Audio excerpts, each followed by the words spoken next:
Vostra.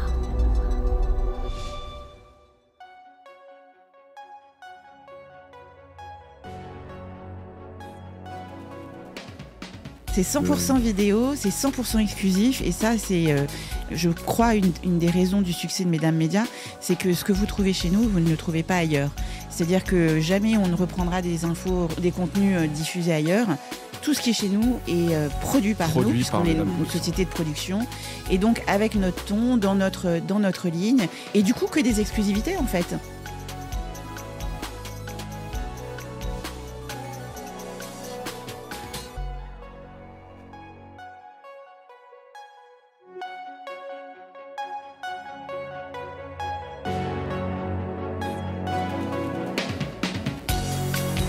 Bienvenue dans Mediarama, le podcast du futur des médias.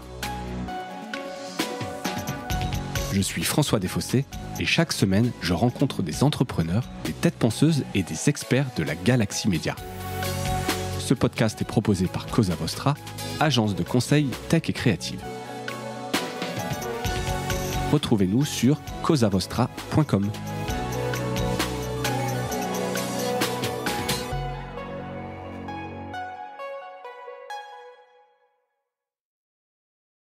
Bonjour à toutes et à tous et bienvenue dans ce nouvel épisode de Mediarama.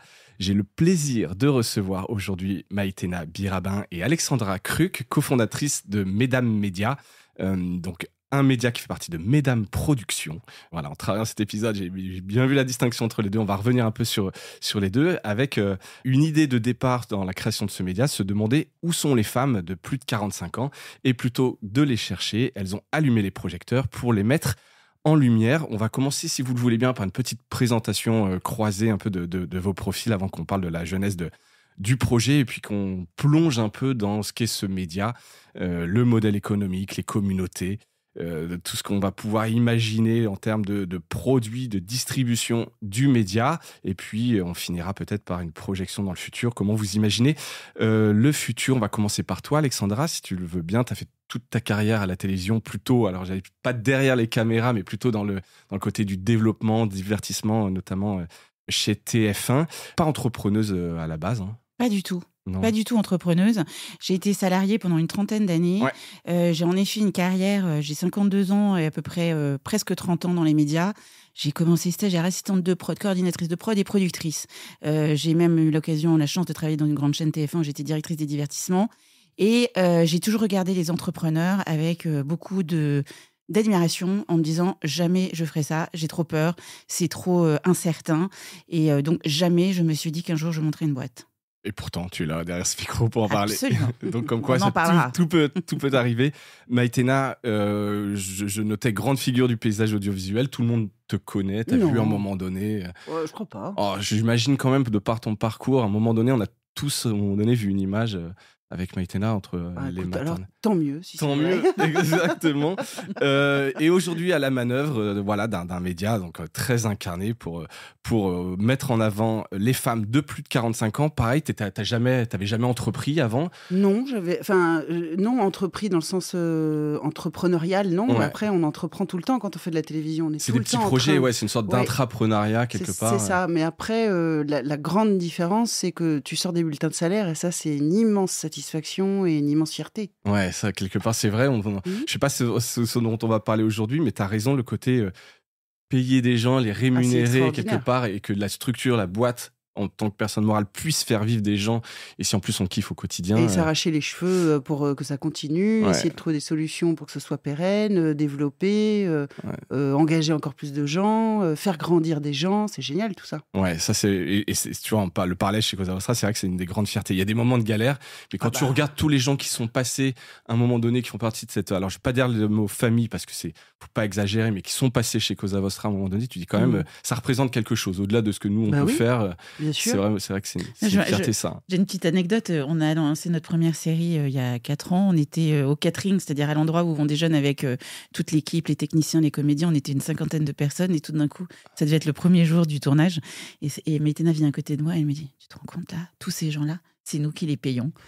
Et tout d'un coup, c'est vrai que c'était hyper concret, en fait. Ouais. Et tu te rends compte dans ces moments-là, les séminaires, etc., en disant, t'as construit quelque chose, quoi. Absolument. C'est vrai que ça, c'est assez cool. Donc, vous connaissez depuis longtemps? Plus de 30 ans maintenant. Ouais. Plus de 30 ans, on s'est rencontrés en faisant de la télé, chez Ardisson et Lumière, où moi j'étais venue pour faire une émission d'été, et Alex travaillait chez Ardisson, et on a travaillé comme ça ensemble sur cette émission qui s'appelait Vue sur la mer. Et 30 ans plus tard, alors pas 30 ans plus tard parce que Mesdames Productions existe depuis quelques années, vous pouvez me raconter en quelques mots la genèse de cette idée d'entreprendre ensemble, de créer Mesdames Productions, et puis qui mène à on est resté en contact toujours, hein, parce qu'on est tellement différentes, c'est vraiment fou, quoi. J'avais jamais rencontré quelqu'un d'aussi... Bon, Alex est si différente de moi que pour moi elle est totalement exotique. Mais vraiment, Alex, elle prévoit, elle planifie. Je pense qu'elle peut dire la même chose. Oui, bien sûr. Non, mais moi, c'est comme ça que je l'ai vécu. Et je l'ai pas vécu comme ça avec plein d'autres gens. Chez elle, c'était une évidence que c'était vraiment... on était tellement différentes. C'était fascinant de la voir planifier, penser, se dire « Ok, moi, je suis là, je veux aller là, donc je passe par là, je rencontre machin, je fais ça, j'ai tel rendez-vous. » Et comme ça, pendant des années, ça m'a beaucoup intriguée, cette manière de faire, parce que moi, je suis comme l'oiseau sur la branche. En fait, le vent me pousse, je vais là, il me revient, hop, je vais là. Donc, l'inverse. Et elle le disait vraiment exactement comme ça. Donc, je trouvais ça... Je sais que ça m'avait beaucoup... Je marqué. Me souviens exactement du moment où je l'entends dire ça. Je me dis, mais c'est incroyable, quel fonctionnement étonnant et tout. Et force est de constater que, elle disait, dans 3 ans, je suis là. 3 ans après, elle y était. Donc, je voyais qu'elle y était. Je dis, mais c'est dingue, elle y est. Elle annonce, elle le fait. Elle me l'avait dit. Donc, on se revoit. Je dis, t'es là, dis donc, c'est incroyable. Et tout. Oui, maintenant, j'ai fait ça. Mais maintenant, je dis, qu'est-ce que tu veux faire? Maintenant, je veux faire ça, je vais aller là. Et je lui dis, ouais, d'accord, ok. Et 5 ans plus tard, elle y est. Je dis, mais elle est incroyable. La gonzesse, elle crée ses escaliers, en fait. Ouais. Alors que, tu vois, moi, je suis... Et donc, voilà, on a eu cette conversation comme ça pendant longtemps. Et après... Et juste pour compléter de mon point de vue, moi j'ai eu assez tôt conscience de la nécessité de développer son réseau en télévision, parce que c'est comme ça qu'on avance, et j'aimais bien l'idée de grandir en même temps que plein de gens. Ouais, que tu suis, ça c'est vrai que c'est voilà, super et important. j'aime bien l'idée que quand on démarre à 20 ans, 25 ans, avec des gens qu'on connaît presque en bas de l'échelle, même si Maïtena était déjà une animatrice, j'aime bien l'idée qu'on évolue tous ensemble et qu'à un moment donné, on se retrouve à la cinquantaine et que tout est simple, parce qu'on se connaît tous, en fait. Et donc, j'ai toujours fait très attention à cultiver mon réseau. Et avec Maïtena, il y avait un truc en plus, c'est qu'on se voyait 2 fois par an. On n'était pas amis, copines. Elle m'a jamais invitée à ses mariages. Mais quand on se voyait... Multiples mariages. Et à chaque fois qu'on se voyait, en tout cas, c'était comme parfois ça peut l'être dans ce métier, des rencontres où on se racontait tout ce qu'on s'était pas dit entre 2 rencontres, en fait. Ouais. Donc, c'était vraiment, pour moi, en tout cas, puissant, intéressant et très vrai, en fait, la relation qui nous unissait. Donc, voilà, on a construit comme ça pendant 25 ans. Je l'ai suivi de loin dans ces années de réussite, évidemment, au maternel, puis à Canal, bien entendu. Et il y a eu un point très important dans notre relation. Les licenciements. Donc, le point commun, ça rapproche. Mais le mien d'abord, ouais. Dans l'ordre. Oui, toi d'abord le tien. Ouais, voilà. Le tien, TF1. Voilà, moi j'ai été licenciée en une journée à TF1, au bout de 8 ans à TF1. Et dans ce cas-là, vous notez, en tout cas moi j'ai noté sur un petit cahier les gens qui m'appelaient et tous ceux avec qui ça se passait bien depuis plusieurs années. Et j'attendais de voir s'ils allaient m'appeler. Et en tout cas, évidemment, la colonne des premiers était moins importante que celle des deuxièmes. Et parmi les gens qui comptaient pour moi et qui ont été présents, il y a eu Maïtena dès le premier jour, qui avait vu un article dans Le Monde dans lequel on citait mon licenciement. Et elle avait fait partie des premières à me dire je suis là, si tu as besoin, etc. Ah bah oui. Oui, ça compte. Parce que c'est vrai que ça change le nombre de fois où on voit quelqu'un qui pense avoir par son poste l'entreprise, etc. Et qu'en fait, quand il en sort, il réalise que le téléphone sonne plus et que c'est très fake. C'est violent. Jamais oublié qu'on n'est qu'un titre. Ouais, surtout quand on est à des postes très exposés. Ouais. D'où l'importance de développer le réseau. Après, quand tu fais de l'antenne, tu le sais, ça. Hein. Enfin, moi, c'est induit. J'attends pas qu'on m'appelle. Hein. Ouais. Franchement, quand tu vis du désir des autres, tu sais que on a envie ou on n'a pas envie. Hein. Ouais. On n'a plus envie. Et ton licenciement, toi, ça a changé aussi quelque chose fondamentalement? Je pense que c'est une bonne étape de se faire licencier. C'est un truc... c'est une espèce de reset, en tout cas. Je sais pas, je dirais pas ça comme ça. Je dirais que c'est un truc... D'abord, bon, le mien était particulièrement exotique, on va dire. Spectaculaire. Et donc voilà, ça a ses très mauvais côtés, attention, hein, c'est très violent, mais c'est aussi très intéressant à traverser parce qu'on le traverse en fait et on le raconte pas. On raconte toujours que c'est un échec, etc., alors que c'est quelque chose qu'on traverse. Et si on le traverse, c'est bien qu'il y a quelque chose de l'autre côté. Ouais. Et quand on arrive de l'autre côté, on est grandi de ce qu'on a traversé. On a appris des choses. On a perdu des choses, mais on en a gagné. Donc, c'est vraiment assez intéressant. Donc, T'as l'impression d'en être sortie plus forte? Plus forte, je ne sais pas si je suis... j'en sais rien, mais en tout cas, je suis enrichie de cette expérience. Ça, c'est sûr et certain. Ouais. C'est très... Oui, c'est très intéressant. Il n'y a pas de bonne manière d'être licencié, je ne crois pas. Il n'y a pas... et on apprend quelque chose sur l'entreprise, c'est pas la famille, quoi. Et c'est vrai que le média, c'est un endroit aussi très affectif, mais comme peuvent l'être n'importe quelle boîte, hein, par ailleurs. C'est un endroit où c'est très affectif, où on passe quand même... Enfin, moi, je passais 10 heures par jour au travail.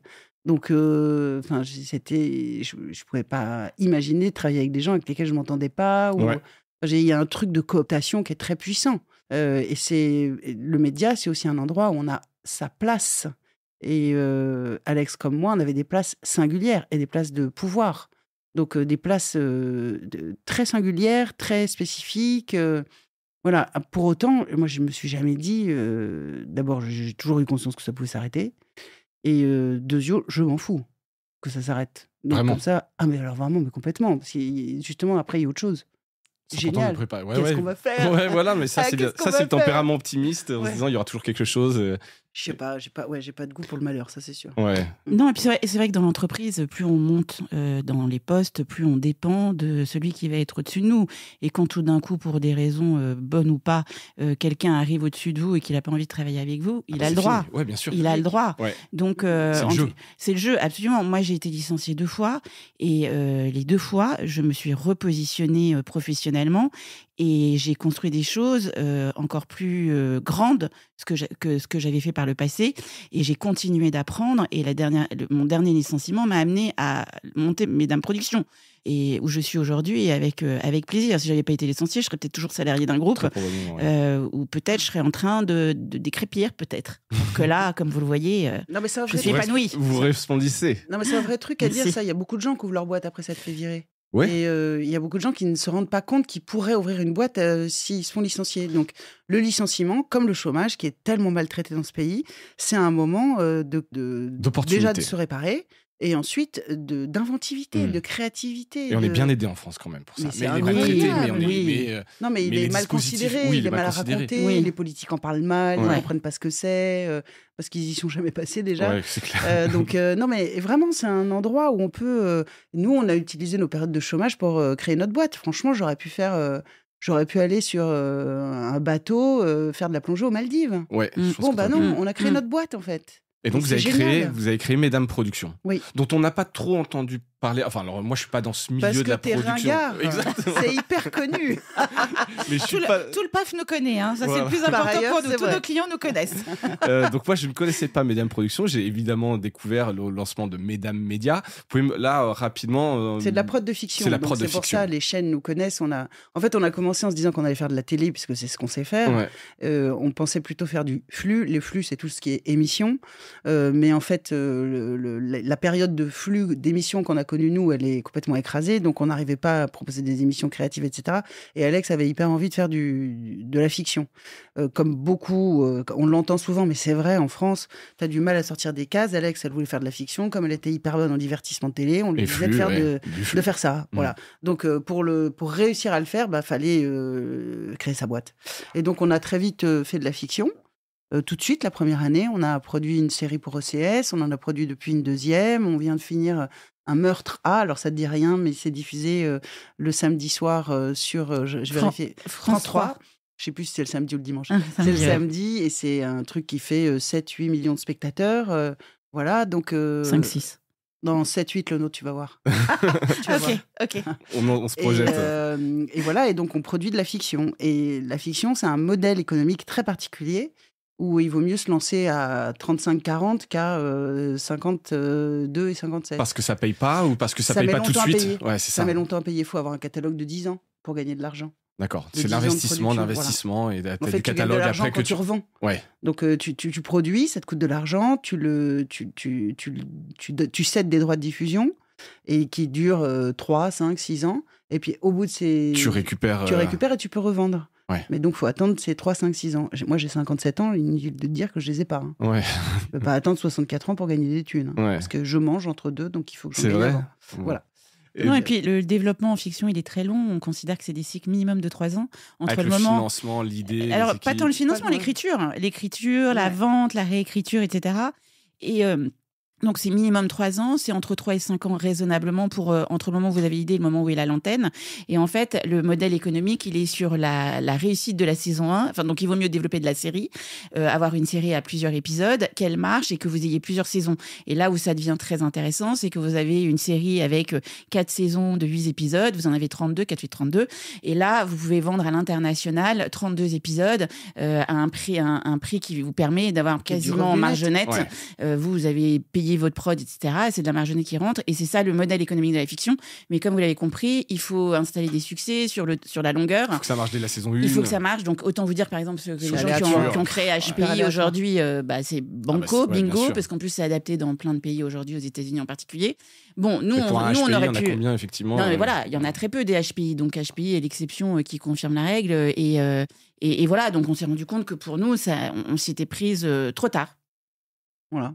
Trop tard pour gagner de l'argent, pas trop tard pour Ouais. le Il faut faire faire de bien. la qualité. Oui, non, Parce non, qu'en- absolument. En 5 ans, 6 ans, on a sorti 2 séries et un prime, donc c'est bon. Ouais. Et Vous avez aujourd'hui, prouvé on que vous a saviez une- faire. Oui, on sait a faire. une mini-série en écriture aussi en ce moment, donc on continue de développer la fiction, mais on a compris que ça devait pas être le modèle économique de Mesdames Productions en fait. Ok. Et donc, sur ces réflexions-là, vous imaginez un média Alors c'est Parce pas. que dit non. comme ça, tu dis, tiens, c'est Ça- pas un Non, mais ça média. s'est fait en parallèle. Ça quand s'est même. fait en parallèle. Ça s'est fait en parallèle. Non, mais c'est pas à cause de cette réflexion-là. C'est Non. à cause de cette. On voit qu'on a un modèle économique qui est un peu tardif par rapport à notre âge.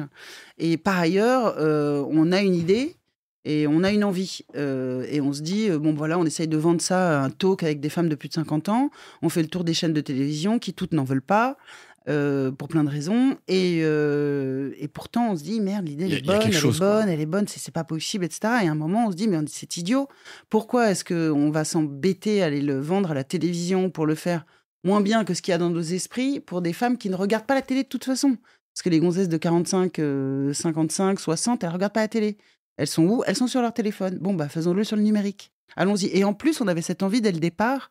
C'est un vieux truc de télé qui circulait dans les chaînes dans nos années, réussir à faire la jonction entre le numérique et la télévision. Ouais, Et la on avait martingale, hyper un envie de peu, le hein. faire. Et Mm. d'ailleurs, le premier produit la première chose qu'on ait produite, c'est un truc qui est numérique, une série pour les pré-ados et les ados, qui parle de sexualité et qui est dans les codes du numérique, qui est dans les codes de YouTube.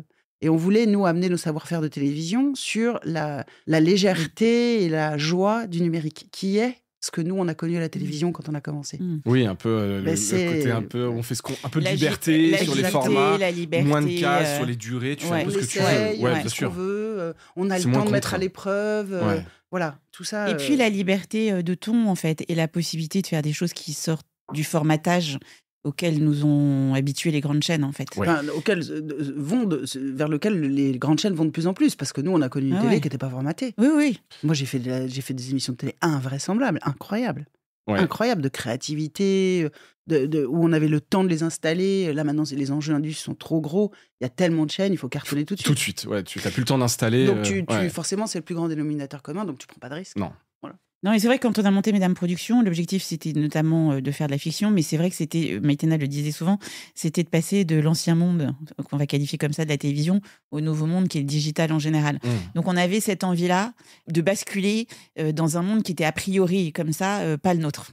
Et sur lequel on a découvert, enfin, c'est pas qu'on a découvert, nous on le savait, mais sur lequel on a montré que c'était un sujet pour toutes les femmes de notre âge que de regarder des contenus sur le digital. Exactement. Et donc, le lancement de Mesdames Médias, il y a un peu moins d'1 an, 9 mois. il y a 9 mois. Le 2 mai. Ah, ça fait 11 Ah, ça fait 11. Je l'ai écrit ce matin, donc... Ah, ouais, ouais. j'ai vu ton post Enfin, LinkedIn. ouais. Ah, c'est j'ai ça, pas je vu disais ton presque LinkedIn. C'est la 1 an. queen de LinkedIn, tu sais. Ouais, j'ai vu. J'ai J'ai vu fêté ça. ce matin les 700 000 Les abonnés. 700 000 hein. abonnés. Ouais. Donc là, voilà, C'est un Donc, fast en 11 forward. mois. Aujourd'hui, on est à 7. Donc, vous vous lancez, donc il n'y a pas d'abonnés au début, hein, évidemment. Ah bah non, au début, il n'y a pas de communauté, il Et n'y a alors, rien. c'est quoi la ligne éditoriale? Vous dites, c'est un peu ce que vous imaginiez pour ce talk. C'est juste rendre visible la réalité de cette tranche d'âge. Elle est très très mal racontée. En fait, une femme dans notre génération, et j'ai bien peur que ça continue dans la génération en dessous, quoi qu'on en dise, est mise au monde pour être jolie, gentille, au service et faire des enfants. Bon, bah, quand t'es moins jolie et que tu peux plus faire d'enfants, qu'est-ce que t'es? Ouais, Et il y a un récit de la société qui raconte qu'un mec de 50 ans... Quel âge tu as? 45.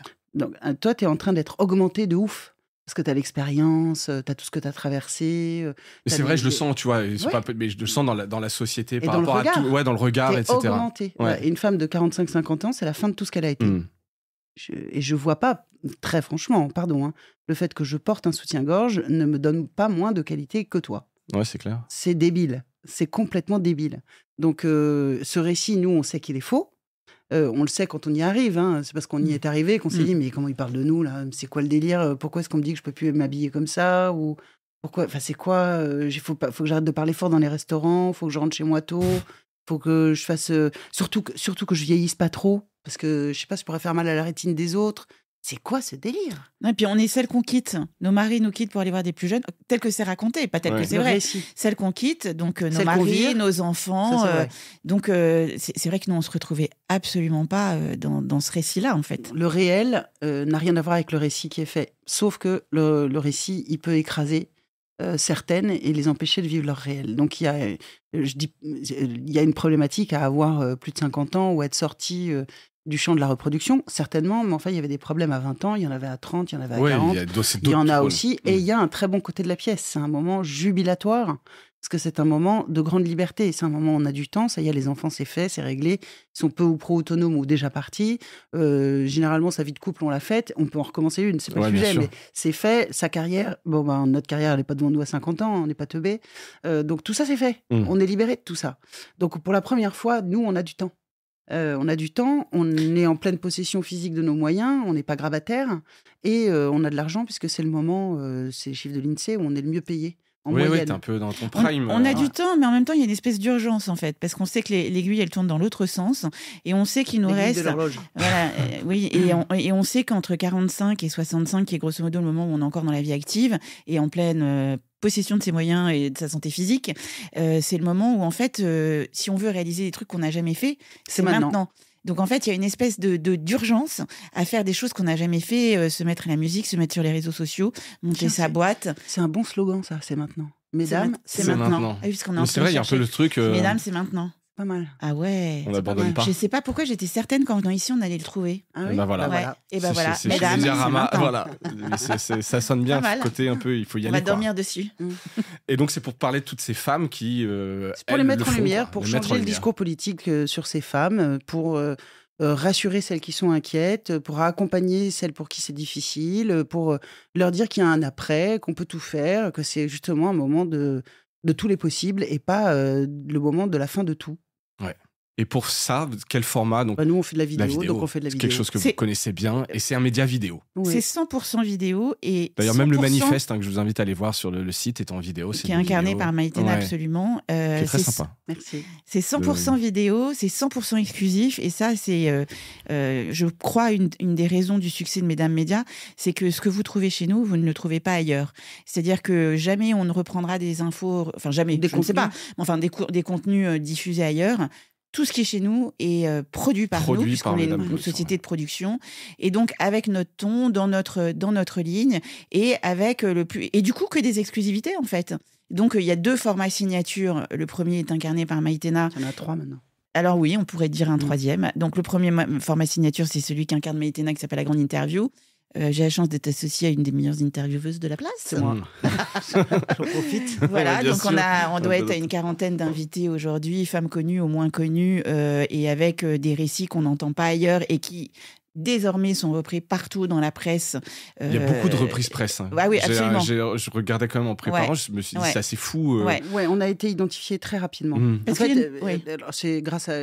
On est génial, c'est sûr, mais c'est surtout que c'est complètement inédit. Et c'est ça qui est dingue. Ce qui est fou, c'est que ce soit inédit. Il y avait quand même des médias qui existaient un peu là-dessus, non? Ou pas dans cette ligne, la manière de raconter? On ne demande pas aux femmes de raconter leur parcours de femme. Ça ne nous intéresse pas, on ne l'a jamais fait. Surtout à cet âge. Ouais.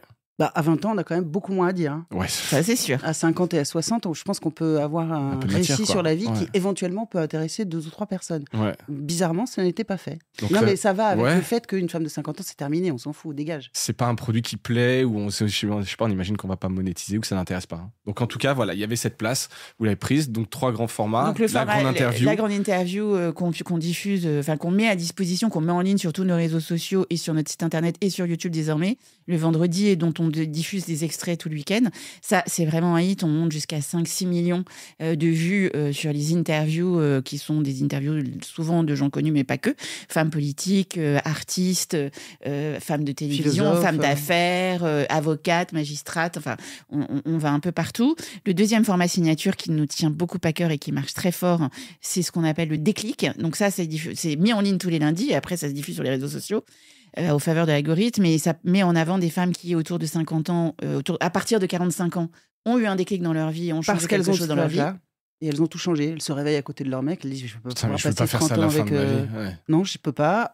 Mais c'est pas aussi caricatural que ça. C'est arrivé une fois ou deux. Mais mon père est mort. Et moi, j'ai toujours voulu être coiffeuse. Maintenant qu'il est mort, je vais passer mon CAP. J'ai 63 ans. Et alors?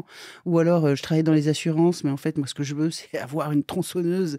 Et je deviens bûcheronne. Donc c'est grand. C'est grand. C'est des changements. Ou ça peut être aussi. Je chante hyper mal. Entreprise à plus de 60 ans. Ça peut être aussi des toutes petites choses, mais qui changent tout. Je chante hyper mal. Tout le monde m'a toujours dit que je chantais hyper mal. Tous mes potes, tout le monde me dit que je chante hyper mal. Mais moi, j'ai hyper envie d'être dans une chorale de gospel. Et ça change ma vie parce que ça m'apporte la joie, en fait.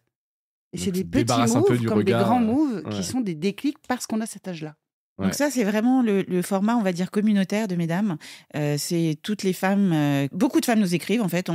Au départ, on les a cherchées. Désormais, elles nous écrivent soit sur les réseaux sociaux, soit sur le site internet. Avec leurs histoires. On les contacte, on vérifie que, d'abord, c'est vrai, ensuite qu'elles en parlent bien et que ça peut donner un petit récit de 2-3 minutes. Et c'est leur format. Elles se le sont appropriées et elles se retrouvent dans ce format-là. Et on a un troisième format, en effet, Maïtena me le rappeler. Ils parlent d'elles. On fait parler des garçons. De leur maman. De leur maman, mais pas que. Ça peut être des maris de leurs femmes, ça peut être des frères de leurs sœurs, ça peut être des cousins de leurs cousines, ça peut être un copain d'une amie. C'est des hommes qui viennent parler des femmes à cet âge-là. Et ça s'appelle « Ils parlent de nous ». Ils parlent d'elles. Ah, tu as raison. Ils parlent d'elles. Et alors là, par contre, par curiosité, j'ai pas regardé ces formats-là. Il y a des choses maladroites ou touchantes. Mais en fait, Mesdames est le média où il y a zéro jugement. Aucun. En fait, d'entendre la singularité de ce format-là, c'est d'entendre parler les hommes des femmes de cet âge-là. Et donc, une fois de plus, de désassigner le discours. Généralement, on se dit, quand un homme parle d'une femme de 50 ans, il fait une Yann Moix. Ah, elle est moche, j'en veux pas. Je veux me taper plus jeune. Pardon, je suis trivial. Mais non, mais c'est Yann Moix, on a entendu ça presque littéralement. C'est pas non plus comme s'il y avait que lui qui le pensait. Non. Bon, donc le récit de la société, c'est celui-là. Une femme de 50 ans, c'est passé. Ça ne nous intéresse pas d'entendre des hommes, que ce soit des fils ou des maris, dire je la vois, elle change, elle s'épanouit, je n'ai jamais trouvé aussi belle ou aussi drôle ou aussi libre. Ça participe de changer ce regard et ça participe aussi de raconter que c'est une problématique de société, pas une problématique des hommes face aux femmes. C'est pas les hommes qui parlent mal des femmes. Non, c'est la société qui raconte mal cette tranche d'âge. C'est bien de le rappeler. Oui. Parce que ça déculpabilise aussi peut-être quelque part individuellement. On n'est pas du tout, nous on mange pas ni des curés ni des mecs, des curés un peu quand même. Mais on n'est pas et on n'est pas militante, on est engagé et on fait un récit de société. Nous on travaille pour le bien commun. Enfin on n'est pas clivante, on n'est pas anti, on n'est pas contre, pas du tout. On est pour, on est avec et voilà. Ok, c'est bien de le rappeler effectivement parce que c'est un sujet qui peut... Ouais, bien sûr, non, évidemment, parce que je comprends. ça peut non pas être intimidant, mais te dire putain, en fait j'ai pas les bons codes, c'est compliqué d'en parler, en fait j'ai peur d'être un peu maladroit dans la manière dont je parle, etc. Et donc il y a ce côté effectivement où tu as envie de bien faire, mais tu n'as pas forcément le bon code, et c'est les codes que la société t'a inculqué, t'a appris. C'est vrai, en même temps c'est faux. Je sais pas si tu as la chance d'avoir ta maman, elle doit avoir à peu près la tranche d'âge de mesdames. Si tu penses à elle, tu penses pas à elle dans des termes négatifs. Ah non, non, c'est ma maman. En dehors de l'affection, je veux dire. De regarder bien sûr, d'une femme. Tes propos, ils seraient positifs. Il y aurait certainement des critiques, mais c'est pas le sujet. Donc, tu vois, c'est encore une fois, on est enfermés tous dans un truc présupposé qui n'a pas de sens, en fait. Donc, donnons la parole à ce qu'il y en a, le réel, et voyons comment ça se passe. Et généralement, en vrai, ça se passe bien. Généralement. On a un peu anticipé sur tous ces sujets-là, sur la place de la femme. On y reviendra peut-être tout à l'heure. Je reviens une seconde sur le média en lui-même. Donc, on a parlé des sujets, donc des formats un peu signature. Tout ça est diffusé sur l'ensemble des réseaux. Est-ce que vous pouvez TikTok, YouTube, Facebook. Vous pouvez m'expliquer un peu le quotidien, l'organisation? Combien vous êtes? Comment ça se passe un peu la production de ce média 100% vidéo? Alors on est une petite dizaine. Fidèles à nous-mêmes. On a engagé des femmes de plus de 55 ans. Mais pas que. Non, pas que. Elles sont 1, 2, 3. Il y a une femme de 40 ans et après le reste... Notre rédactrice en chef a 62 ans, je crois. Elle est 63 ans. On a 2 casteuses qui ont plus de 55 ans. On a une chargée de prod qui a la quarantaine. Et après, on travaille avec des stagiaires et des alternants qu'on essaie de faire grandir et qui sont super. C'est hyper important aussi, de la même manière qu'on n'est pas contre, on n'est pas anti-jeunes, pas du tout. On les trouve pas toujours, on se trouve toujours plus intelligentes qu'eux, ça c'est sûr. Mais comme eux pensent exactement la même chose, c'est très intéressant. Du coup, c'est vachement intéressant. C'est vraiment 2 générations qui se côtoient et c'est très très intéressant de travailler comme ça. Non, puis ils ont les codes du digital. Donc c'est vrai qu'au départ, en fait, nous on démarrait sur les réseaux sociaux en les appréhendant un peu quand même, mais sans savoir dans quoi on se lançait. Et c'est vrai que travailler avec des jeunes qui ont l'habitude de travailler pour les réseaux sociaux, nous on a toujours ils ont l'agilité. Et puis ils ont quand même une façon de monter, un rythme dans le montage, etc., qui est éloigné de la télévision et qui nous inscrit vraiment dans les codes d'aujourd'hui en fait. Donc c'est extrêmement intéressant de travailler avec eux. Oui, au-delà de la ligne éditoriale, c'est vraiment plutôt les codes du montage, etc. Parce que c'est vrai que c'est leur agilité, parce que moi j'ai pas le... je trouve que sur le montage, on leur apprend des choses. Oui, mais sur l'édito, moins que sur le montage. Non, sur le montage aussi. Ouais. Moi, je pense aux humeurs du week-end. Tu vois, les humeurs du week-end qui sont faites par... il le fait de manière très autonome, notre CM, Martin, qui est super. Mais avant lui, il y avait Ambre. Enfin, on a toujours eu des alternants qui nous ont apporté... En fait, le Média Mesdames, c'est à la fois tous les contenus dont on a parlé, mais aussi, on n'en a pas parlé, mais des formats qu'on va appeler un peu de service, qui informent, par exemple, sur la sexualité ou sur l'argent, la gestion de notre porte la banque. Je crois, voilà. Et donc, et par ailleurs, le week-end, on aime bien diffuser des vidéos d'humeur qui sont donc montées par notre CM et dans lequel ça raconte le quotidien de mesdames, le côté un peu off, nos fous rires, nos surprises, parce qu'on reçoit des cadeaux et on fait du unboxing, comme toutes les influenceuses qui se respectent. C'est éclatant à faire. C'est éclatant. Ouais, et voilà, et c'est vrai que là-dessus, ils ont des codes, ils ont les codes de tous ces contenus-là, quoi. Et pour répondre à ta question, on tourne à peu près 1 jour par semaine. On a nos bureaux et à côté de nos bureaux, on a notre studio. Et donc, on tourne 1 jour par semaine et on monte, et on habille, on diffuse. D'accord. Et tout ça était comme assez... un média. Comme un média. Et tout ça était... Parce que nous sommes un média. Parce que vous êtes un média. Tout ça a été assez naturel. Vous avez tâtonné un peu au début, passé d'une boîte de prod à la prod de court format, etc. Pour le coup, c'est un peu... comment il s'appelle là, celui qui fait des litotes là, sans le savoir, Monsieur Jourdain, sans le savoir. On a vraiment appliqué les savoir-faire de télé. Notre culture. Y compris, moi je viens de TF1, on est habitué à créer des rendez-vous, donc moi j'ai beaucoup cette culture d'une programmation, même si ça paraît absolument inadéquat pour les réseaux sociaux. Je crois pas. Je crois que c'est... Non, mais a priori, on peut se dire que c'est un peu contre-intuitif, mais l'idée, même si on sait que tous les youtubeurs créent des rendez-vous, ils ont un rendez-vous hebdomadaire avec leur public qui attendent leur prochaine vidéo, etc. C'était toujours à la même heure. Voilà, donc voilà, on publie tous les jours il y a un contenu inédit qui sort de chez Mesdames Média de minimum 3-5 minutes. Et chaque jour, il y a des rendez-vous. Je vous disais, les grandes interviews le vendredi et tout le week-end, le lundi, le déclic. Et ensuite, on a des rendez-vous qui tournent tout au long de la semaine, qui font que on installe de la convivialité, des rendez-vous avec les femmes les femmes et tout le monde, tous ceux qui ont envie de nous suivre. Et sur quelle plateforme ça marche le mieux? Que là, je voyais un peu Insta, mais Facebook est en train de monter assez vite. Et en fait, on s'est lancé sur YouTube très tard. On s'est lancé il y a 3 semaines. Voilà. 6. Oh, le temps passe vite, Alexandra. Ouais. Et donc, YouTube, il faut le temps qu'on s'installe. Alors que c'est une grosse plateforme, a priori, même pour vous. C'est une très grosse plateforme. Hein. Ouais. Pourquoi même pour nous? Qu'est-ce que vous voulez dire? Rien n'est trop gros pour nous. Non, mais je comprends pas vraiment la... par rapport à la cible que vous visez, je pense qu'il y a beaucoup de gens qui sont sur YouTube. En termes d'audience, c'est énorme. YouTube, ça cartonne. On est déjà à 17 000.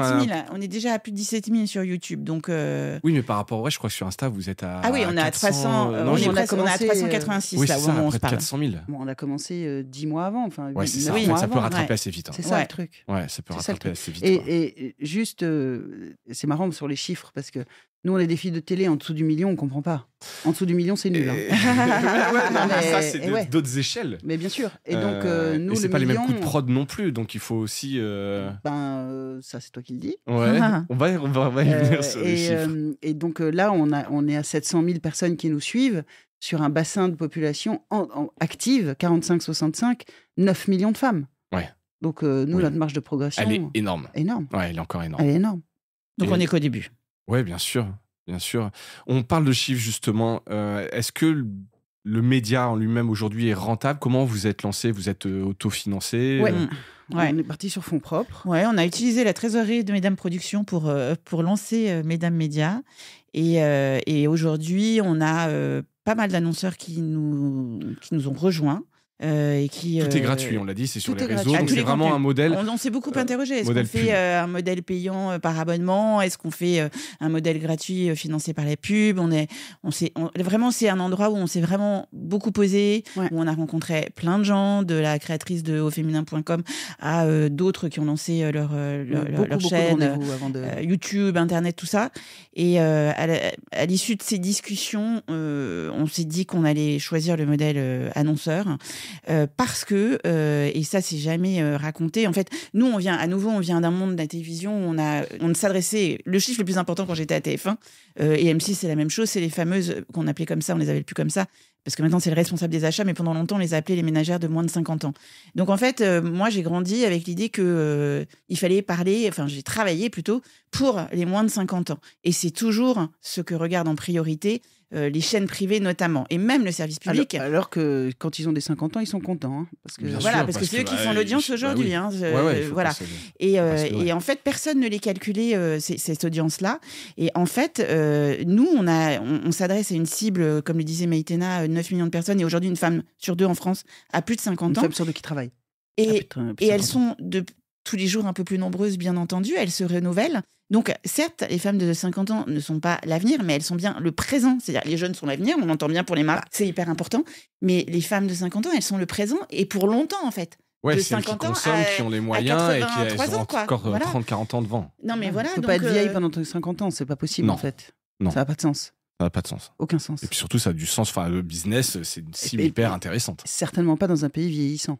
Non, ça va être compliqué à un moment donné. C'est une balle dans le pied. Donc c'est vrai que sur le modèle économique, on a eu la chance assez vite que des annonceurs, et on va les citer parce qu'ils ont été importants dès le départ.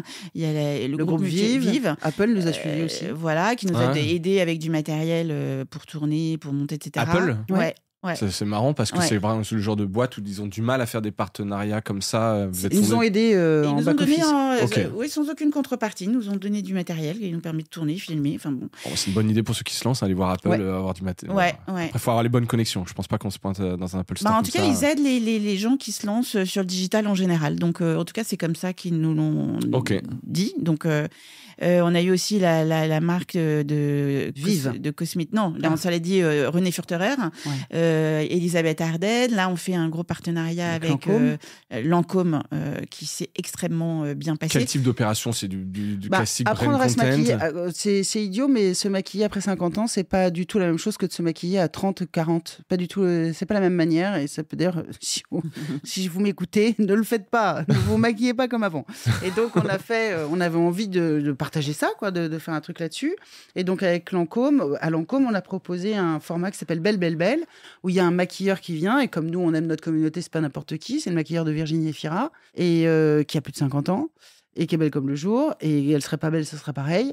Et donc, on apprend à se maquiller avec des femmes de notre communauté qui viennent dans le studio et à qui Fred dit « C'est quoi ta problématique ? Le sourcil, la paupière, la bouche, machin ?» Et il leur apprend, etc. On a fait plus de 10 millions de vues sur 10 vidéos. Donc une belle réussite. Ouais. C'est important de faire du Donc, bon on discute content, de la quoi. suite. Ouais. Avec eux, bien évidemment. sûr. Donc vraiment des partenariats au-delà de, c'est pas juste un placement produit ou un pré-roll, dire machin, etc. C'est un vrai, imaginez un format de l'édito. Non, mais c'est vrai qu'on a beaucoup de discussions. On a de la chance d'avoir pas mal d'appels entrants avec des marques, et souvent c'est les patrons des marques qui appellent leur agence en leur disant regardez, j'ai vu passer, parce que souvent des patrons des marques ont parfois de notre âge, et donc elles parlent à leur agence en disant regardez ce média, c'est intéressant, et c'est vrai qu'on est au moment où on se pose la question de savoir sur quel type comment on répond aux annonceurs qui n'ont pas avec ce qu'on propose la bonne réponse. C'est-à-dire que quand on fait Belle Belle Belle, on fait un format, vraiment quelque chose qui est extrêmement utile pour les femmes, mais vous ne voyez pas la marque Lancôme sur tous les produits toutes les 3 minutes, c'est pas de la pub du tout. Par contre, vous avez un petit billboard en entrée 6 secondes, en sortie de la vidéo 6 secondes, et à chaque fois qu'on décrit la vidéo, que ce soit sur les réseaux sociaux, sur le site internet, on associe la marque à mesdames. Quand c'est bien fait, c'est cool. Je veux dire, tout le monde accepte. Et Lancôme, c'est exactement. Je trouve ça bien. C'est exactement ce qui s'est passé avec Lancôme. Et depuis qu'on a fait cette opération, on a eu des appels de nombreuses marques de cosmétiques qui ont envie de faire leur Belle Belle Belle à elles. Bah ouais. Mais on aimerait bien pas parler que de cosmétiques, parce que les femmes ne se résument pas à... C'est vous qui avez mis l'exemple sur la table. Il y a peut-être d'autres choses, effectivement, des banques sur la finance. Non, parce qu'il y a des marques qui arrivent. Il y a des marques qui arrivent, c'est pas fait, donc voilà, mais la banque, la BNP, l'énergie... on fait quelque chose, c'est lancé. On vient de lancer une opération avec Connectors by BNP. Il y a du boulot sur les femmes et la finance. Énorme. Et là, on va répondre à toutes les questions. On a fait un petit appel à questions sur nos réseaux sociaux. Vous voulez monter votre boîte, vous l'avez montée, vous posez des questions financières. Posez-nous vos questions. Et Laure Emmanuelle Fili, qui est la patronne de Connectors, qui est un réseau féminin autour de l'entrepreneuriat, va répondre à ces questions. Donc, nous, on est hyper preneuse de travailler avec des marques qui nous feront... sur toutes les thématiques, trouver un bon partenaire sur chaque thématique. On aimerait parler de sport, évidemment. On aimerait parler d'intelligence artificielle, de cuisine. Il y a déjà des vidéos. J'ai vu vous avez déjà des chroniques sur tous ces sujets-là. On aimerait le faire avec des annonceurs qui nous soutiennent, qui nous supportent. Sur le long terme, tu vois, si tu peux vendre une saison, etc. Évidemment, d'un point de vue business, ça c'est pas mal. Qui fait ce côté bizdev? On fait tout, et là, on a le problème, c'est qu'on fait tout. Donc, et il faut. Là, on est au moment où il faut effectivement qu'on se libère vraiment du temps de tout pour aller chercher les annonceurs, pour leur expliquer qui on est, parce que personne se vend mieux que. Personne ne nous vendra mieux que nous-mêmes. Non. Donc, il faut qu'on aille, nous, à la rencontre des marques, et c'est le moment où on est là. Donc, si vous nous écoutez, si vous représentez une marque, n'hésitez pas à nous contacter. Mon numéro est le... Voilà, on mettra toutes les coordonnées pour vous joindre justement sur les réseaux. Mais voilà, vous êtes preneuse en tout cas de partenariats comme ça, et c'est vraiment le modèle économique. Ça rapporte un peu la pub sur un YouTube, par exemple. Oui, ça commence. Oui, enfin, c'est significatif. On peut dire. Attends, je vais te dire. On peut dire les chiffres, bien sûr. Nous, on adore parler de chiffres. C'est bien. On n'a pas de problème. On n'a surtout pas de tabou à parler d'argent, donc je vais aller sur ma petite appli. Bon, ça va pas nous rendre riches, vous prévenez. Non, pas pour l'instant. Pour l'instant, au moment où on se parle. Exactement. Donc, pour rappel, on a une communauté de 16 000 personnes. Alors, et nous avons un montant. On est à 743,95 € en cumulé. Voilà. Autant dire qu'il faut mieux aller chercher des sponsors. Je pense que ce sera un peu plus efficace. On peut se faire 4-5 restos là quand même. Il est bon. Ouais, après je sais pas si ça paiera beaucoup de salaire, mais en tout cas vous aurez bien mangé, vous aurez fait des bons restos. Et parler d'argent, tout ça dans le projet, c'est quelque chose, vous le dites, de très naturel. De parler d'argent où? Comment? Sur le média, sur... oui, on est plutôt, comme vous l'avez vu, on est plutôt libre et on aime bien aller un peu casser les tabous un peu. Donc l'âge en est un, on en parlait tout à l'heure, le licenciement en est un autre, l'argent en est un gros aussi. Énorme. Une femme qui gagne de l'argent, c'est très dérangeant. Très dérangeant. Ça pique un peu plus, je sais pas. Je sais pas pourquoi ça attaque la virilité de ces messieurs. Vraiment, il y a toujours ce truc dans un couple, tu sais, où c'est un peu cliché, mais c'est vrai, tu vois, où l'homme gagne un peu plus et certains voient mal. Alors moi, je suis pas du tout là-dedans. C'est pas vrai. Alors c'est pas vrai. Non, c'est pas toujours vrai. Non, c'est pas toujours vrai. Et deuxio, ça remonte à l'âge des cavernes, l'homme qui nourrit la famille. Et le pater familias, c'est terminé, les gars. Donc, voilà. Et c'est cool d'avoir une vie au foyer. Essayez, vous allez voir, si ça plaît et que c'est choisi, ça peut être formidable. Donc voilà. Non, mais c'est vrai que les femmes qui gagnent de l'argent ou qui créent de la valeur, c'est jamais raconté comme ça. Et c'est marrant, je prépare l'interview de Valérie Pécresse, qui s'est présentée à la présidentielle et qui avait fait un meeting désastreux. Je me souviens. On s'en souvient. Je me souviens très très bien. Désastreux. Ouais. C'est tollé, mais tollé. Et en fait, si on le regarde d'un point de vue un peu intellectuel, c'est une évidence. Moi, je l'avais perçu à ce moment-là, mais en plus, en retravaillant dessus, là, je le vois. Elle est à une position d'homme. On n'a pas l'habitude de voir une femme. La seule femme qu'on ait vue avant, c'est Ségolène Royal. Qui n'a pas fait une salle aussi grande que celle-là, je crois pas. Elle est au Zénith, c'est énorme. Ouais, c'est très, très, très grand. Elle est cramée parce qu'elle fait sa toute la campagne. Elle est cramée. Elle arrive et elle s'en mange mal. Et c'est notre regard à nous tous qui fait qu'elle échoue, en fait. Parce qu'elle est à une position où on a l'habitude intrinsèque de voir un homme. Et ça, je le sais parce que moi, j'ai eu des positions d'homme tout le temps, où on avait l'habitude de voir un homme. Et je sais que pour une femme qui est un peu plus... moi, je suis plutôt baraque, etc. Donc, j'impose quelque chose un truc physique de l'ordre masculin qui rassure le spectateur. Ouais. Et elle a rassuré personne. Et c'est parti en vrille. Et c'est très injuste. C'est très, très injuste. Je défends aucune idée politique là-dessus. Non, bien sûr, évidemment. C'est une histoire de regard et qui est d'une violence. Et on est obligé de le remonter. Et toutes les intervieweuses vous le disent, vraiment toutes. Il faut faire attention à pas, quand tu interviews quelqu'un, si tu lui rentres dans le cadre, t'es hystérique. Alors qu'un mec, il est pugnace. Ouais, c'est fou. C'est fou, bien sûr. quoi. C'est fou. Et il suffit pas de le dire, il faut arriver à le contourner et à le défaire. Ouais. Et c'est très, très long et très compliqué. Et tu lui parleras de cette interview ? Bien sûr. Bien sûr que je vais lui parler du meeting, bien sûr, évidemment. Ouais, c'est bien sûr. importante. Est-ce qu'on peut parler un peu de votre communauté, là ? Donc, vous poussez des vidéos, c'est pour le moment un peu top-down, comme on aime dire dans les bons anglicismes. On pousse sans payer, hein. On pousse sans payer. Oui, pardon, il n'y a pas d'activation, tout est en naturel. Il n'y a pas ce qu'on appelle de vous n'avez jamais dépensé €1 non. en acquisition. Non, c'est ce qu'on appelle de 100% organique. Organique. Est-ce qu'il y a une communauté aujourd'hui ? Est-ce que vous lui parlez ? Est-ce qu'il y a on fait des apéros échanges ? live. Vous faites des apéros live ? Ouais, on prend des femmes, des mesdames sur Insta. On échange avec elles. C'est les mesdames, vous les appelez ? Ouais, c'est les mesdames. Ouais. C'est des mesdames. On a des mesdames. Oui, puis elle s'adresse à nous en fait. C'est le taux d'engagement, parce qu'on parle comme ça sur les réseaux sociaux, est absolument dingue. Et je le dis parce que c'est les agences et les marques qui nous le disent, parce que nous, encore une fois, on s'est lancé là-dedans il y a 10-11 mois sans vraiment de référents.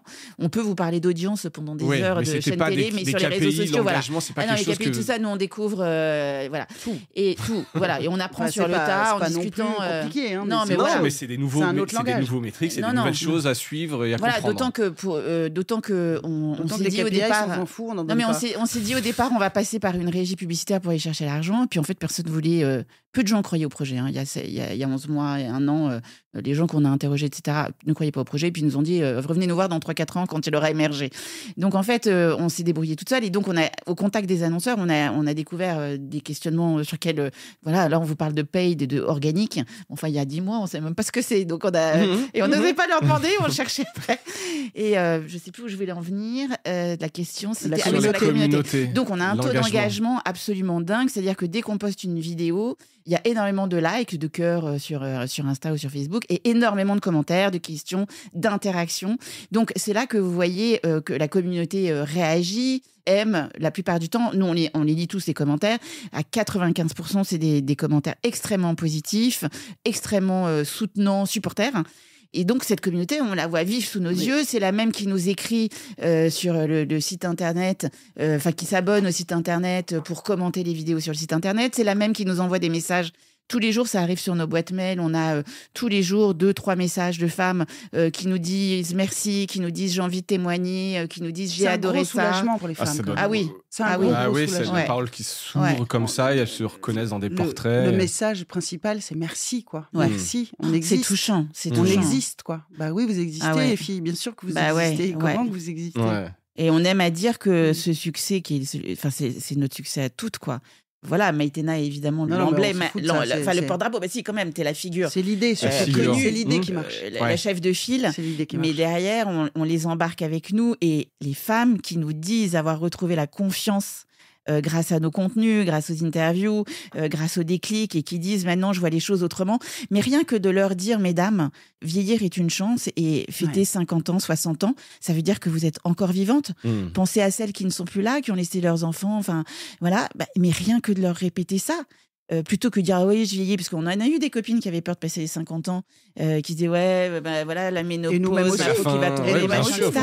Mais c'est une chance de vieillir et nous c'est ce qu'on rappelle tous les jours sur notre média. Et c'est pas juste une posture intellectuelle, attention, c'est vraiment une chance. Mais bien sûr, c'est vraiment un moment unique. On n'a pas, on est en pleine possession de nos moyens et c'est comme une crise d'ado avec un cerveau en fait. Et en plus une carte bleue. Et plus de moyens. Voilà, donc c'est vraiment un moment unique. J'aime bien ça, Cristado, avec plus de... Ouais, c'est Foresti qui dit avec la carte bleue, moi je disais avec le cerveau. Ces apéros live, tu disais, Maïtena, on prend des thématiques et on parle, la dernière qu'on a faite, c'est sur le couple. C'est quoi vos trucs là, pour faire durer le couple? On en fait une prochaine là sur le prolapsus. Mais c'est des apéros en physique? Oui, on s'assoit dans le bureau avec Alex. Oui, après elles sont en ligne, sur Insta, en live. Après en live, on fait des lives sur Instagram, ouais. Et on reçoit des femmes qu'on prend, on partage sur Insta, et on discute avec elles, et les unes derrière les autres, avec des avis complètement différents, avec des expériences complètement différentes, avec des points de vue complètement différents. C'est génial. Et vraiment, je pense qu'on pourrait dire que c'est le café du commerce. Ouais, mais pourquoi pas après, parmi tous les formats que vous avez, ce côté un peu défouloir aussi, où il peut y avoir un peu de tout. Mais en fait, les femmes sont pas tellement comme ça. Les femmes n'ont pas besoin de défouloir. Enfin, elles en ont besoin, mais c'est pas dans la conversation qu'elles se défoulent. Enfin, je le dirais pas avec la connotation négative que ça a. Par contre, il y a un truc qui est sûr, c'est que c'est inédit. Des femmes qui parlent entre elles, ensemble, qui s'écoutent. On est vraiment un lieu de conversation. C'est-à-dire que si on n'est pas d'accord avec l'autre, c'est pas grave. Ça n'est pas pour autant, je vais dire un gros mot, un connard. Non. On peut ne pas être d'accord. Ce n'est pas grave. On a le droit, c'est important. Et il y a 1000 manières d'être au monde, et voilà. Tout va bien. Et ce qu'on identifie à travers les apéros live, mais aussi sur les commentaires, c'est qu'on a des femmes de toutes les catégories socio-professionnelles et surtout partout en France. On n'est pas un média parisien. Ouais. On est vraiment un média de province et on est regardé dans plein de pays du monde francophone. En fait, on le voit parce qu'on a des. C'est des thématiques un peu universelles quelque part. D'Algérie, du Maroc, de Montréal. On a régulièrement des femmes qui s'adressent à nous. Donc. Vous avez pensé ou développé des outils pour fédérer un peu tout ça? Je pense que groupe WhatsApp, qui sont des canaux assez populaires dans les médias. Il y a beaucoup de médias, de groupes qui se créent comme ça. Alors, vous avez compris, on n'est pas nombreux et on avance. Et ça fait moins d'un an, on le rappelle, encore une fois. C'est tout jeune. Mais évidemment, le stade 2, c'est on veut sortir un podcast, on va sortir une newsletter. Et ce qu'on veut, à la fin des fins, c'est faire des événements physiques, se balader dans toute la France. Tu sens le truc un peu naturel quelque part. Et créer des groupes mesdames en Dordogne, en Auvergne, dans PACA, dans les Hauts-de-France, qu'elles s'entraident, qu'elles se connaissent, qu'elles se parlent, voilà. Ouais. Bien sûr que c'est l'idée, évidemment. Nous, oui, bien sûr, on travaille... Il y a de la matière. Ah, bien sûr. Tu te dis, voilà, effectivement, si ça prend à ce point... Mais le terreau est là, en fait, on le sent. Elles ont cette envie, en fait. Parce que l'âge de 50 ans aussi, c'est aussi l'âge où nos enfants, en effet, la plupart du temps, sont partis. Donc, on récupère du temps pour soi. Et c'est un moment où aussi, on peut... on est ouvert aux autres, à plus de vie sociale encore. On a pu s'occuper des enfants, etc. Et on est complètement ouverte aux rencontres. Donc, avec des... Je veux le dire, avec des compétences incroyables.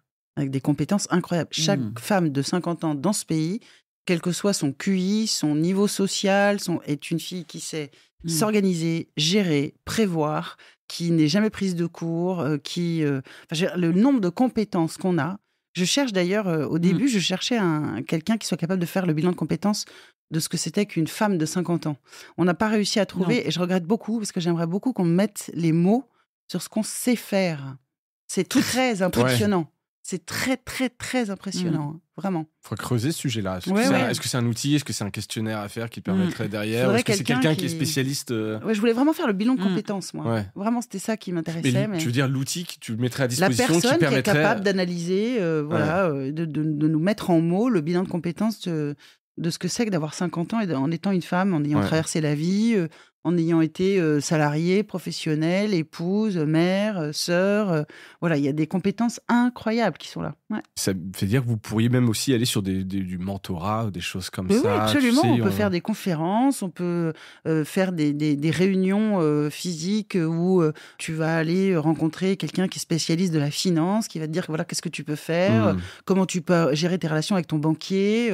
À côté, il peut y avoir quelqu'un qui parle de sport, qu'est-ce qu'il faut que tu fasses pour entretenir tes jambes. Un peu plus loin, il peut y avoir quelqu'un qui dit la ménopause, je la vis mal, tiens, il y a ça, il y a ça, il y a ça. Enfin, des espèces de parcours qu'on pourrait imaginer. Il y a une femme... je ne vais pas dire que c'est infini, mais vous avez un chemin. C'est un être vivant au monde, en fait. Ouais, bien sûr. Ouais, l'idée aussi, à travers ce que dit Maïtena, c'est d'avoir autour de Maïtena plein de femmes, en fait, qui sont des femmes anonymes ou des femmes expertes, qui viendraient parler de leur savoir et le partager, ce qu'on fait déjà. Échanger, ce qu'on fait en effet sur les réseaux sociaux et de le faire dans la vraie vie, en fait. Ouais. Et ça, on rêve de le faire. Donc on le fera. Donc je sais pas quand, mais... et justement, quand? Qu'est-ce que vous imaginez un peu sur le futur? Est-ce que c'est en fonds propres en attendant que ça vous encaissiez un peu du chiffre d'affaires? Il faut qu'on accélère sur le chiffre d'affaires, ça c'est sûr. Il faut donc qu'on se dégage du temps pour aller chercher des annonceurs. Ça, c'est l'étape 1. L'étape 2, c'est comme on a migré sur YouTube, et il faut que notre site, qui est le pilier socle de Mesdames,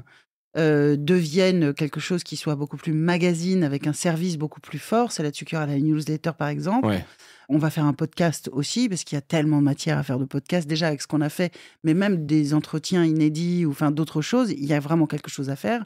Et encore une fois, on ne l'a pas dit, mais c'est très, très important. Ça surprend beaucoup les gens quand on dit qu'on est numérique. C'est un peu genre, Mémé, elle a un téléphone. Non, mais je vois ce que tu veux dire. Je caricature à l'extrême. Hein. Mais alors oui, Mémé, elle a un téléphone. Non et seulement elle sait l'utiliser, quoi. C'est-à-dire que c'est elle qui a acheté les premiers, en fait. Pardon, mais c'est nous qui avons fait péter les ventes des smartphones. Ouais. C'est nous qui avons fait exploser les applis. C'est notre génération. Alors, on n'est pas First Digital native. Non, mais vous étiez ceux qui avaient les moyens et de faire cette adoption, quoi. Tu vois, donc on est complètement dessus. Et d'ailleurs, on est quasiment à, je ne sais plus, le chiffre, il est incroyablement haut. 20 millions, 22 millions. Non, mais le pourcentage de ceux qui nous regardent sur leur téléphone. Oui, on n'est pas du tout regardé sur ordinateur. Non, mais de toute façon, vous êtes très réseaux sociaux. Les réseaux sociaux sont consommés sur smartphone. Sont là. On est là. Ouais. Et sur TikTok aussi, on l'a pas cité. Oui, on a 80 000 presque sur TikTok. Mais pour revenir sur l'avenir c'est vrai qu'on a un moment un peu charnière, on en parle souvent en ce moment, c'est que le média s'est imposé très vite comme une marque référente parlons des femmes de plus de 45 ans. En 10 mois, enfin voilà, on a ce bilan-là, on a des marques qui nous appellent, etc. et des gros groupes. Le challenge pour nous, c'est de continuer à se développer très vite avec un questionnement économique. On est parti en effet sur fonds propres toutes les deux. On manage en plus la boîte de prod. Au moment où on vous parle, on est en train de valider ce qu'on appelle les tutos pour ados, mais sur la santé mentale, psychotutos. Donc, on a une série en écriture pour l'audiovisuel. Et donc, l'impasse un peu dans laquelle on est, c'est comment on fait pour ne pas perdre cette vitesse, en fait. Ce momentum, quelque part. Voilà, ce momentum.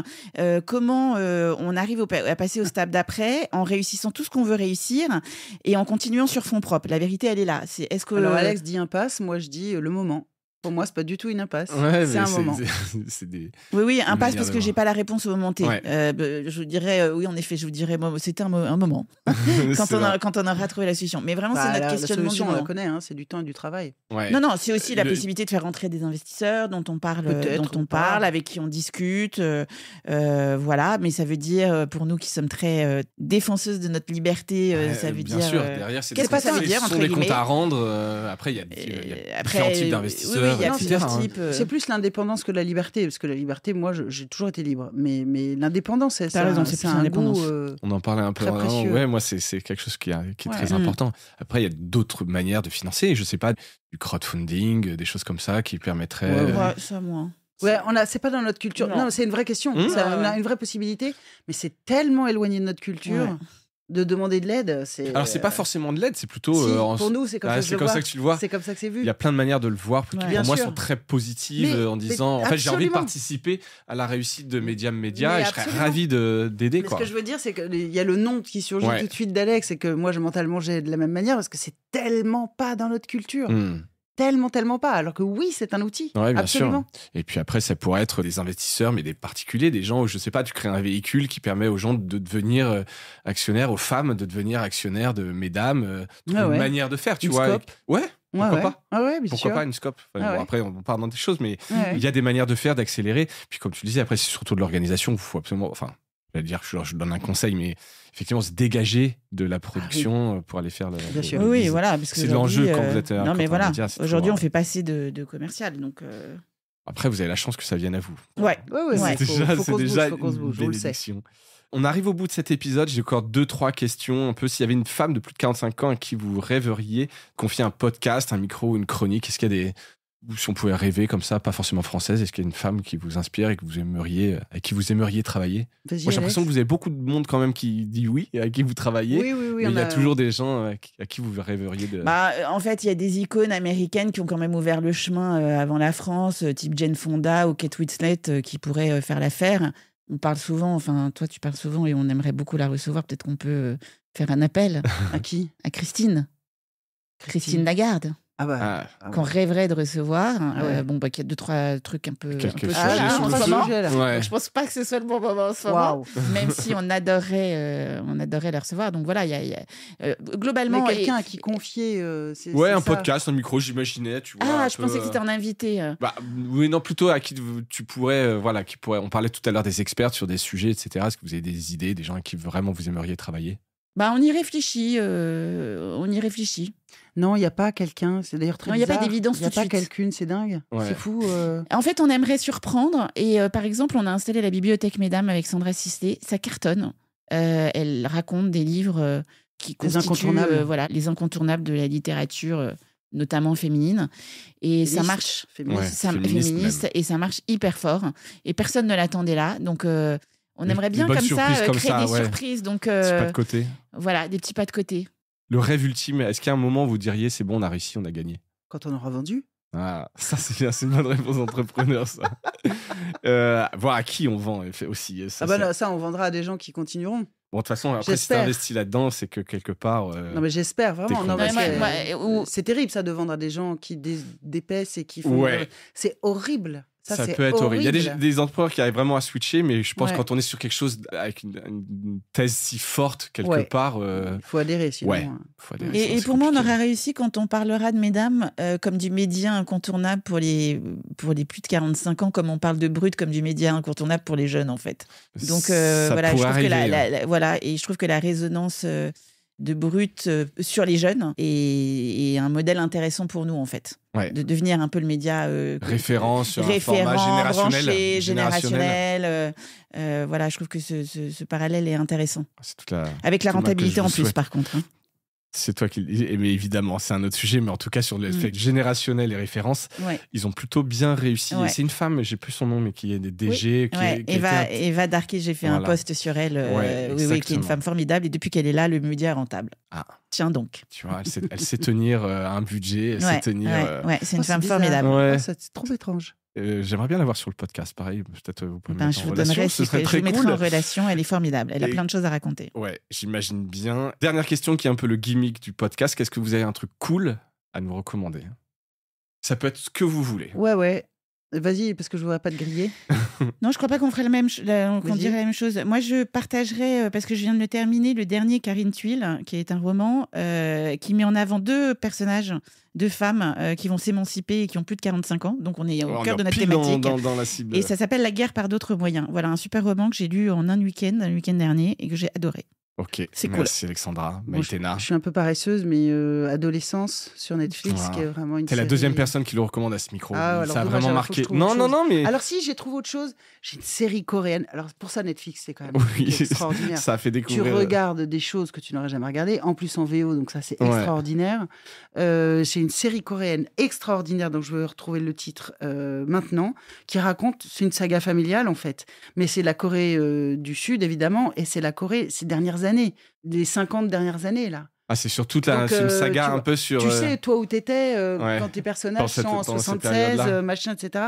Et je trouve que cette série est d'une beauté, d'une profondeur. Ça raconte simplement la vie des gens, la vie d'une famille avec ses malheurs et avec ses joies. Ça s'appelle La vie portera ses fruits. Et j'adore ce truc. Ok, la vie portera ses J'adore ce fruits. truc. Sur Netflix. Ouais. Merci, mesdames. Bientôt, on n'aura plus Netflix. Pourquoi? Ça va coûter trop cher. Ça va nous coûter Ah trop oui, cher. ça va coûter trop cher. Mais mesdames, est gratuit. Mais Voilà. qu'est-ce qu'on va faire? On va tous aller bouger On- d'aller sur Mesdames. On Ça va être verra. bien. Voilà, puis, pardon, mais vous mettez pas pour à disposition de mesdames tout ce que vous produisez sur Ah Mesdames bah non, on Productions. a des droits qui Ouais, appartiennent aux c'est ça chaînes. dont on parlait, Non, quoi. non, ça nous appartient pas. Ouais. Enfin, les droits nous appartiennent pas. Mais quand le Ce monde serait beau va- d'avoir une plateforme où on pourrait retrouver tous ces contenus, etc. Il n'y a pas les modèles, hein, parce que il y a pas les modèles. Enfin, vous pouvez pas financer des contenus lourds, de la fiction, mais même du documentaire sur le digital. Pas Non, c'est gratuitement. compliqué. Non, pas gratuitement. Ou C'est alors, impossible. ouais. Non, non. Je pense par exemple, il y a. c'est À un- part Lina. Ouais, à part Mais c'est Lina. payant. Mais c'est payant avec Madeleine, etc. Mais je sais Et qu'il y a, c'est il y a super. Sud-Ouest ils ont racheté une boîte de production qui s'appelle Écran du Monde Ouais. et ils essayent de mettre pour les abonnés de Sud-Ouest Mm. accès à des Mais prods, parce qu'ils ont etc. acheté des archives. Ils ont un catalogue. Ouais, ils ont Il y un a un catalogue. catalogue, Écran ils ont du les Monde, droits. ouais. Voilà, ils l'ont acheté et maintenant ils ont. Donc plutôt que le laisser mourir dans un tiroir, Autant ils faire le font bénéficier vivre. les abonnés de Voilà. Sud-Ouest, mais je trouvais l'idée intéressante. Bah oui, bien sûr. Merci pour votre temps, bravo pour ce Merci. projet, Mesdames Médias, Mesdames Productions. Je mettrai en lien de l'épisode tout ce dont on a parlé. Pas les mon numéro de personnes. téléphone. Hein. Non, mais on peut vous parler sur quoi? C'est quoi le canal privilégié Bah, pour vous c'est très contacter? Les simple. réseaux sociaux de mesdames. Eh Ouais. ben, vous un message sur n'importe quel réseau social et nos mails qui sont quand même très simples. AC, alexandra.cruc@mesdamesproductions.fr et Maïtena Birabin, MB. mb@mesdamesproductions.fr. Vous avez fait simple, c'est Et bien, mon c'est compte beau. LinkedIn. Oui, sur lequel tu postes Vas-y, beaucoup, puisque comment tu- Maïtena, Voilà, tu sur disais que tu es la reine de LinkedIn. sur lequel je publie beaucoup. Et on suit donc la vie du média, en tout cas pour ceux qui sont intéressés par le média. C'est la vie, Ah, les coulisses du effectivement. média Les coulisses sont du média, racontées, on les trouve sur LinkedIn. Sur mon compte. Merci son point de beaucoup. Ouais, Ah oui. exactement. Merci pour votre temps encore Merci une à fois. vous. C'était un plaisir Merci, de vous très avoir. sympa. Bravo. Et puis j'espère qu'on se reparlera dans quelques années et ce sera le brut des dames. Et merci à toutes et à tous d'avoir écouté cet épisode. Je vous dis à bientôt. Salut!